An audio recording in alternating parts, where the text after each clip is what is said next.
The school gym was decorated with colorful balloons and posters, a 20-year class reunion. Enlarged school photos hung on the walls, with young smiling faces staring back from the past. Soft 90s music played from the speakers. Everything here felt just like it did 20 years ago. That familiar smell of floor polish mixed with dust.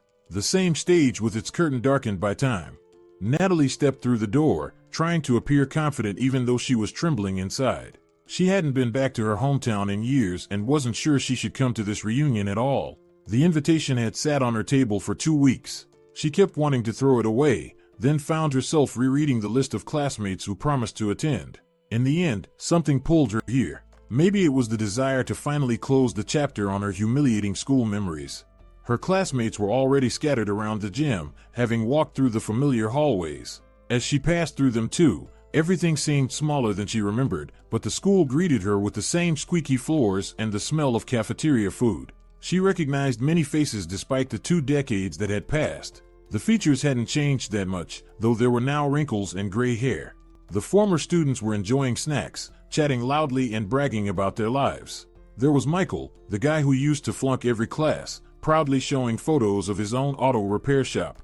Nearby, another former classmate was talking about her 3rd child and her new apartment. Everyone was trying to prove how successful they'd become over the past 20 years. Natalie stood hesitantly by the door, clutching her purse strap. What am I even doing here? She thought. Her heart began to race. For a moment, she felt like she was back in 11th grade, just a scared girl about to be mocked again. Cursing herself silently for being weak, Natalie stepped further inside. She was wearing a simple dark green knee-length dress and comfortable flat shoes. No flashy jewelry, no expensive accessories, nothing about her showed she was well off. To anyone else, she just looked like a well-groomed middle-aged woman, though in reality, she had transformed from a skinny, shy girl into a confident lady over the years. Then she heard a mocking female voice nearby. Oh look! Natalie decided to join us too. Natalie flinched and turned around. 2 women were already walking towards her. Irene Lawrence, the school's former queen bee and top bully, daughter of a local big shot, and her sidekick Vicky. Both were dressed to impress. Irene wore a tight sparkly dress, and Vicky was covered in loud gold jewelry. Both had gained weight, but they still looked at her with the same arrogant, condescending smirks. Well, Natalie, Irene drawled with a forced smile. We thought you wouldn't show up. Didn't recognize us, did you? Hello, Irene, Natalie replied softly, forcing herself to smile. Of course I recognize you. Oh wow, so polite now. Irene laughed, exchanging a look with Vicky. Come on in, don't just stand there. Or, she threw her hands up dramatically. Did you come here to clean up the place? Mop the floors for us to keep it nice and shiny? They burst out laughing. The words hit Natalie like they always used to. That sharp pain she thought she'd buried long ago pierced through her heart once more. Her cheeks burned. It felt like the entire gym was staring at her. Stay calm, she told herself as her fingers went cold. Don't let them see it bothers you. Come on, Irene, that's enough, said a hesitant male voice. A tall, thin man approached them. Oliver, their former class president. He looked embarrassed. Hey, Natalie, he said gently, trying to ease the tension. Good to see you. Come join us. We're reminiscing about school days. Natalie nodded gratefully to Oliver. He'd always been a decent guy, at least he never picked on her. But Irene wasn't ready to let her off the hook. She put her hands on her hips and eyed Natalie up and down. We were just reminiscing too, she said with a nasty smile, glancing at Oliver, remembering how she used to mop the floors instead of going to prom. Vicky giggled, covering her mouth with her hand. Oliver flushed red. Oh come on, nobody remembers stuff like that. But Natalie remembered. How could she not? The memories came flooding back, each more painful than the last. There she was, 17, in an empty classroom after hours, scrubbing the floor because her mom, the school janitor, was sick, and she'd come to help. And there in the doorway stood Irene and her friends, laughing. Look at that, Clark's just like her mom, cleaning floors. Maybe you should come clean my house next, Irene had sneered. Natalie's face had burned with shame back then. She'd wanted to disappear, but she just kept working in silence, dying inside. Then there was the school dance. Irene and her friends glowed in their pretty dresses, spinning around the dance floor, while Natalie stood against the wall in her worn-out clothes. No one had invited her. Even if they had, she couldn't afford a dress anyway. Every dollar counted at home. After that dance, someone had slipped a dirty rag into her backpack with a note, "Your true calling." She'd cried all night into her pillow, feeling humiliated and worthless. The memories made Natalie's knees weak. For a second, she felt like that scared janitor's daughter again, the name they used to call her. Her throat tightened. She wanted to run out of the gym. "I shouldn't have come. I shouldn't be here." She lowered her eyes to hide the tears that welled up and pretended to check her phone. Her chest ached with the old pain brought back to life. No, she suddenly thought, I won't give them that satisfaction. Natalie lifted her chin. She wasn't that poor, timid girl anymore. She had her own life now, one she was proud of, even if no one here knew it. "I see you haven't changed a bit, Irene," she said quietly, looking her former classmate straight in the eye. "Still the same sharp tongue you had 20 years ago." Someone nearby let out a small chuckle. Others looked away awkwardly, clearly uncomfortable with what was happening. From somewhere in the crowd, a quiet voice said, "She's right." Irene narrowed her eyes, surprised at Natalie's pushback. "What did you say?" She took a step closer, but before she could respond, another woman hurried over. "Irene, come on, they're starting a toast without you," she said, grabbing Irene by the arm and pulling her away. Irene scoffed but walked off, throwing a final comment over her shoulder. "We're not done here, Clark." The chatter around them resumed. Natalie took a deep breath. Her heart was pounding like crazy. Probably no one but Oliver noticed her shaking. The class president gave her a light pat on the shoulder. "Don't pay attention to her. Irene was an idiot back then, and she still is," Oliver muttered, blushing with embarrassment. "So, tell me, where have you been all these years? You and your parents left town right after graduation, didn't you?" "Yeah, that's right. I went to college and then stayed in the city for work," Natalie replied shortly, not wanting to draw too much attention. "Good for you," Oliver said sincerely, nodding. "I'm really happy for you." He hesitated, not knowing what else to say, then shook his head. "Come on, let me get you some champagne." "Thanks, Oliver," she nodded gratefully. "I'll be there in just a minute." She needed a moment to pull herself together. Natalie walked out of the stuffy gym, avoiding eye contact with anyone. Some of her old classmates gave her friendly smiles as she passed. Maybe not everyone had been on Irene's side back then or now, but all she wanted at that moment was fresh air. She slipped out onto the school's front steps. Outside, the warm summer evening was beginning. The setting sun painted the sky in gold. Natalie took a deep breath, her heart finally starting to calm down. "God, give me patience." She pulled out her phone from her purse. On the screen was an unread message from her mom. "How is it going there? Stay strong, sweetie. You're the best. Always remember that." Natalie felt the warmth of her mother's love supporting her across the distance. She sighed gratefully and put the phone away. The door behind her opened again, and two young catering girls hurried out carrying trays, probably to restock the food. As they passed by, Natalie caught a snippet of their conversation. "No, that lady actually asked how much they were paying us to mop the floors. Can you believe it?"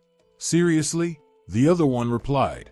They disappeared around the corner, giggling quietly.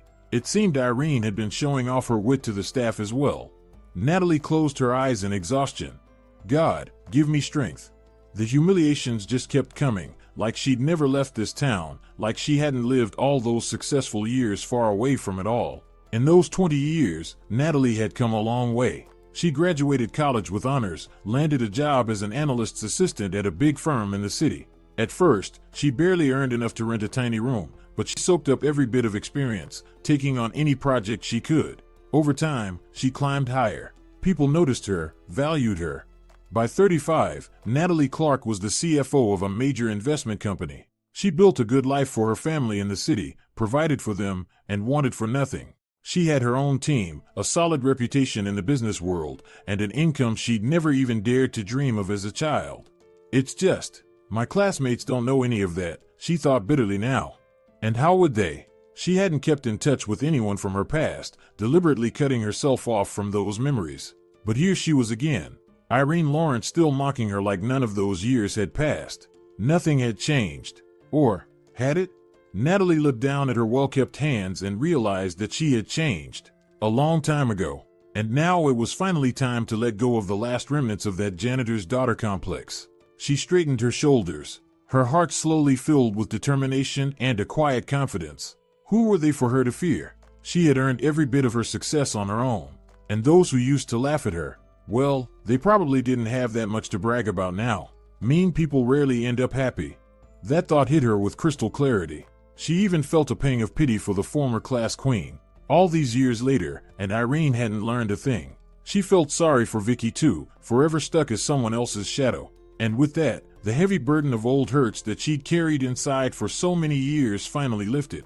The gym door creaked open behind her. Irene stepped out onto the front steps, probably for a smoke. When she saw Natalie, she smirked but said nothing as she flicked her lighter. The silence between them felt heavy. Irene lit her cigarette, took a drag, and gave a crooked smile. "What's wrong, Clark? Getting some fresh air?" she sneered. "Or did you just need to run away from us?" Natalie didn't respond, staring off into the distance, holding back the urge to snap back. "Yeah, that's what I thought." Irene blew out a cloud of smoke. "Good for you, getting used to the outdoors. You work out in the fields now or something?" She laughed, hinting at who knows what. At that moment, a new sound rose above the distant hum of traffic. Smoothly rolling down the road towards the school entrance came a long black car, a limousine. Its polished sides gleamed in the setting sun. It pulled up right in front of the steps. Irene's mouth dropped open in shock. Natalie froze too. Was it already 10? Oh, she'd forgotten she asked for the car to come early. As they stood there, stunned, a uniformed driver stepped out of the limo. He walked around to the sidewalk and opened the back door with practiced ease, knowing exactly who he was there for. "Miss Clark?" he asked respectfully, looking straight at Natalie. "Your car is ready, just as you requested." Irene gasped, her face draining of color. "Miss Clark?" she whispered, unable to believe what she was hearing.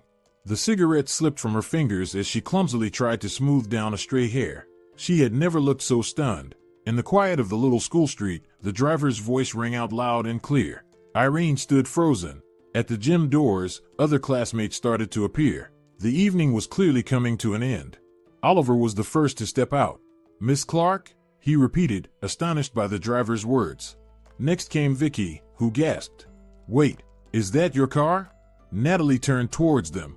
A small crowd had gathered. Irene, Vicky, Oliver, and the rest, all staring at her wide-eyed in disbelief. Someone even whistled under their breath. For a few seconds, there was complete silence. A gentle evening breeze played with the hem of Natalie's dress and softly tousled her hair. She suddenly felt light and peaceful. "Well then," Natalie said, sweeping her calm, confident gaze over them all. "Thank you, everyone, for tonight. It was interesting to revisit the past and see how things have changed. I hope each of you has only the best ahead." She gave a small smile and added, warmer now but still with dignity, "I'm glad our paths turned out the way they did," she said quietly, letting her eyes rest on Irene and Vicky for a moment. "And it was nice seeing the rest of you. Take care." With that, Natalie stepped towards the limo. The driver offered his hand to help her down the steps. Out of the corner of her eye, she saw Irene standing completely still, looking like her jaw might just drop to the ground.